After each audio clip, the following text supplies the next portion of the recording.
I'm joined now for more by DW's Stacey Bivens. Good morning to you, Stacey. Good morning. You've been following the commemorations inside the Rotunda first for us. Now, Lewis began his career as a Baptist pastor. He was a stalwart of the civil rights movement, of course.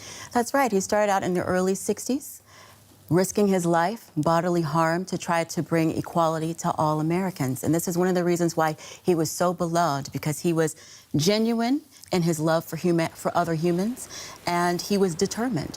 I mean, arrested 40 times as an activist, 5 times as a congressman, never gave up, because he felt like America needed to live up to its promise and to have a more perfect union. And so this is why he's so beloved, that even though he faced racism, state-sanctioned brutality, various forms of white supremacy, he never veered away from his message of love, and he never veered away from this message of nonviolence, civil disobedience, which he referred to as good trouble. That's such an important message for America right now, when we see the country so divided, so unable to speak with a common voice on so many key issues right now. Do you think that Lewis was a person who would have been able to bridge this difficult divide America's seeing right now? Well, I think that he's proven that he could do so. I mean, he's been in Congress for over 30 years. As I said, he was an activist, and he was essential in bringing the Voters' Rights Act, the Civil Rights Act, and opening up a world to African Americans like me who wouldn't have had the life that we have if it was not for him.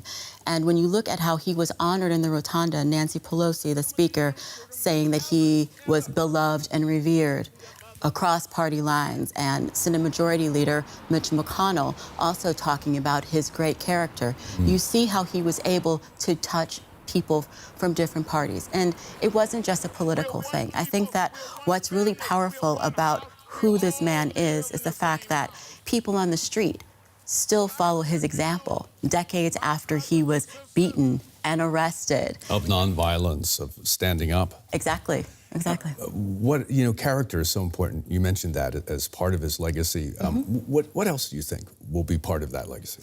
I think part of his legacy is the Black Lives Matter movement. There is no surprise that his casket was stopped on Black Lives Matter Boulevard.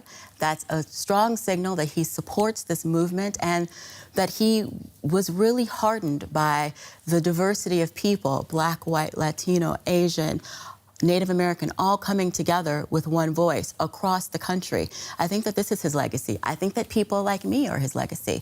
I mean, my family comes from the deep South, Mississippi, and my mom's brothers and sisters would tell me stories about walking and seeing Black people hanging from trees, about being chased, verbally assaulted, and being afraid to look a white person in the eye like I'm doing with you right now, because of fear of what could happen to them. You've come a far way. Yeah, so, over the last half a century now.